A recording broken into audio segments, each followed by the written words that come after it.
Pertama-tama saya ingin menyampaikan penghargaan dan apresiasi yang tinggi atas kerja keras Polri beserta seluruh jajaran TNI, jajaran pemerintah, dan seluruh komponen masyarakat dalam menangani COVID.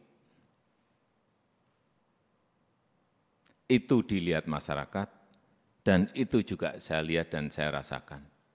Kerja keras itu. Dan hasilnya juga sangat signifikan. Sampai hari ini, yang mendorong paling kuat memang adalah dari Polri, telah 440 juta dosis vaksin yang telah disuntikkan kepada masyarakat. Dan hasilnya pandemi COVID mereda. Dan hasilnya ekonomi kita bisa tumbuh 5,44%. Dan hasilnya indeks kepercayaan masyarakat juga menempatkan Polri di puncak teratas pada saat itu.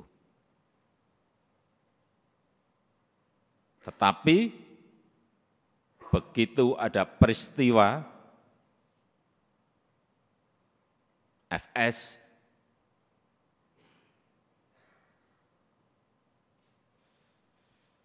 runyam semuanya dan jatuh ke angka yang paling rendah.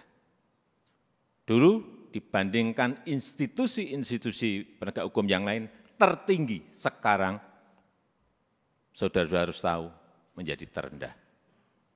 Ini yang harus dikembalikan lagi dengan kerja keras saudara-saudara sekalian. Di November itu masih 80,2, sangat tinggi sekali, bukan tinggi, sangat tinggi sekali. Sekarang kemarin Agustus berada di 54, jatuh, drop sangat rendah sekali. Itulah pekerjaan berat yang saudara-saudara harus kerjakan untuk mengembalikan kepercayaan masyarakat kepada Polri. Di tengah situasi yang juga tidak mendukung saat ini. Kita tahu semua negara sedang sulit, dunia sedang sulit, kita ini menahkodai negara ini juga menghadapi gelombang dan badai dari ekonomi global yang tidak gampang. Perlu saya sampaikan, 66 negara berada pada posisi rentan, 345 juta orang di 82 negara sudah masuk menderita kekurangan pangan akut. Ini yang semua Kapolda, Kapolres, pejabat utama Polri harus tahu. Keadaan situasi seperti ini harus ngerti, sehingga punya sense of crisis yang sama. Hati-hati dengan ini. Hati-hati. Oleh sebab itu saya ingatkan masalah gaya hidup, lifestyle. Jangan sampai dalam situasi yang sulit, ada letupan-letupan sosial karena adanya kecemburuan sosial ekonomi. Kecemburuan sosial ekonomi, hati-hati. Sehingga saya ingatkan yang namanya Polres, Kapolres, yang namanya Kapolda, yang namanya seluruh pejabat utama, perwira tinggi, ngerem total masalah gaya hidup. Jangan gagah-gagahan karena merasa punya mobil bagus atau motor gede yang bagus. Hati-hati, hati-hati. Saya ingatkan hati-hati. Masanya yang lalu-lalu sudah usai. teknologi sekarang ini menyebabkan interaksi sosial berubah total. Sosial media bisa mengabarkan bukan hanya TV, bukan hanya media cetak, media online. Pribadi-pribadi kita sekarang bisa menjadi surat kabar, bisa menjadi media yang setiap saat bisa memunculkan perilaku-perilaku kita sehari-hari kayak apa. Meskipun sembunyi-sembunyi. Saya terlalu banyak mendapatkan laporan. Sehingga kembali lagi, gaya hidup, urusan kecil-kecil, tetapi itu bisa mengganggu kepercayaan terhadap Polri. Urusan tadi, urusan mobil, urusan motor gede, urusan yang remeh-temeh aja. Sepatunya apa, bajunya apa, dilihat masyarakat sekarang ini. Itu yang kita harus mengerti dalam situasi dunia yang penuh dengan keterbukaan. Dan keluhan masyarakat terhadap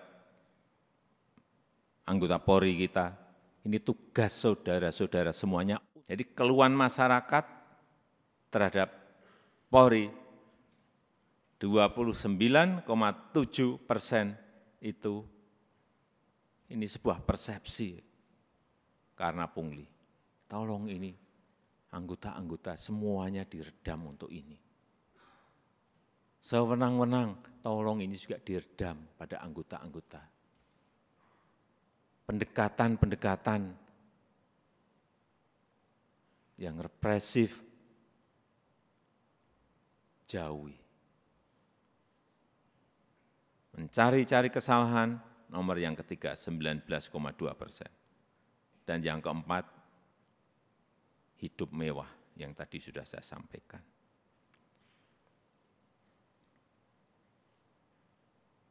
Karena Bapak, Ibu, dan saudara-saudara sekalian, itu adalah aparat penegak hukum yang paling dekat dengan rakyat, paling dekat dengan masyarakat, dan paling sering berinteraksi dengan rakyat.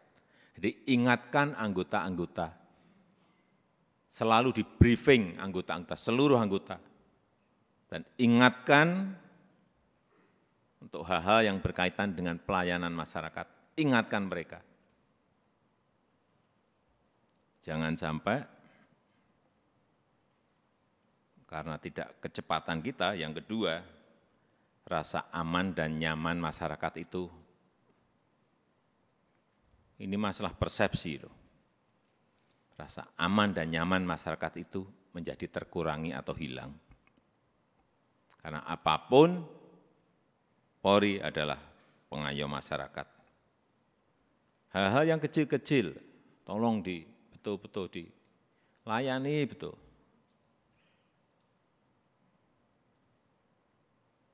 Masyarakat kehilangan sesuatu, harus direspon cepat.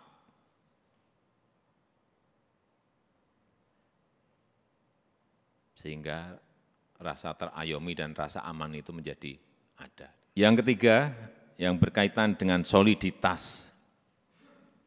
Jangan sampai, ini hati-hati, ini sudah masuk tahun politik.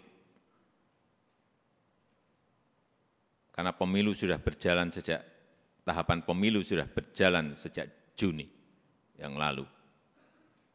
Harus ditunjukkan soliditas di internal Polri dulu. Rampung, kemudian soliditas Polri dan TNI, itu yang akan mengurangi tensi politik ke depan. Soliditas. Harus ada kepekaan. Posisi politik ini seperti apa sih? Karena saudara-saudara adalah pimpinan-pimpinan tertinggi di wilayah masing-masing.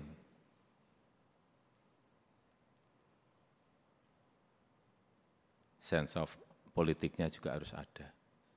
Tidak bermain politik, tetapi ngerti masalah politik, karena memang kita akan masuk dalam tahapan tahun politik. Kalau dilihat, kembali lagi, kalau dilihat Polri solid, kemudian bergandengan dengan TNI solid, saya memberikan bolak-balik, saya sampaikan, saya memberikan jaminan stabilitas keamanan kita, stabilitas politik kita pasti akan baik.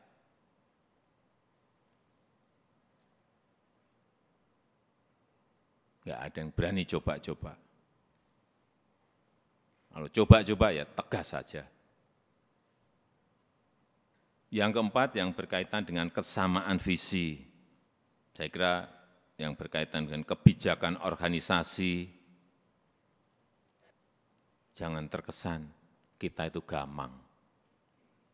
Sebagai pemimpin-pemimpin di wilayah, baik itu di provinsi, kabupaten, dan kota, jangan gamang, apalagi cari selamat. Yakin sesuai dengan prosedur, yakin sesuai dengan SOP, yakin sesuai dengan undang-undang, lakukan. Visi, presisi, Pak Kapolri, saya minta juga tidak usah jelimet-jelimet, tolong disederhanakan, sehingga yang di bawah itu mengerti apa yang harus dijalankan. Apa sih kalau disederhanakan? Ya tadi yang Kapolri sampaikan tadi, Polri sebagai pelindung, Polri sebagai pengayom, dan Polri sebagai pelayan masyarakat. Intinya akan ke sana. Presisinya itu apa? Jelasin sekali lagi, secara sederhana dan jelas. Sehingga gampang ditangkap visi itu. Yang kelima, yang berkaitan dengan penegakan hukum. Jangan sampai pemerintah dianggap lemah, jangan sampai juga Polri dianggap lemah.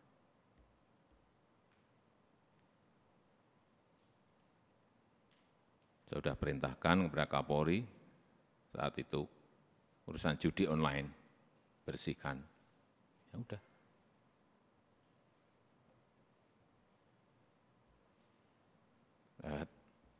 Saya enggak usah bicara banyak. Saudara tahu semuanya, perintah ini tahu. Dan penegakan hukum untuk yang berkaitan dengan narkoba.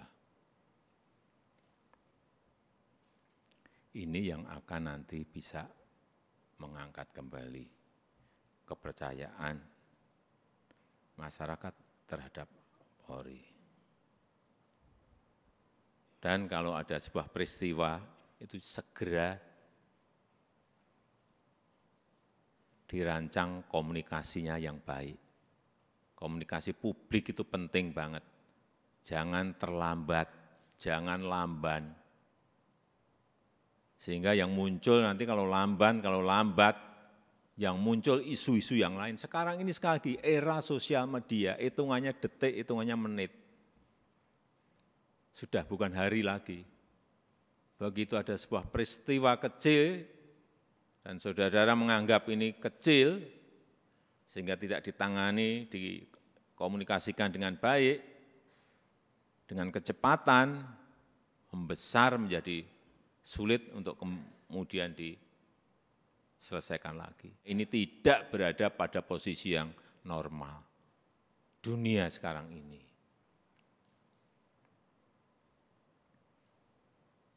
Sehingga gampang sensitif dan gampang tersulut. Untuk menumbuhkan optimisme harus menciptakan hal-hal yang baik, dikontra dengan itu, dikontra dengan prestasi-prestasi, dikontra dengan komunikasi yang baik.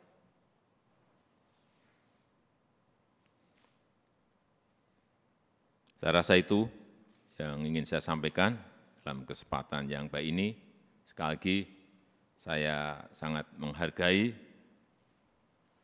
kerja keras saudara-saudara sekalian dalam penanganan COVID yang lalu, dan kita harapkan dengan kekompakan, dengan kesolidan di Polri, di internal Polri, kemudian bergandengan dengan TNI, saya percaya apa yang tadi saya sampaikan bisa kita lakukan dengan baik. Saya tutup pertemuan pada sore hari ini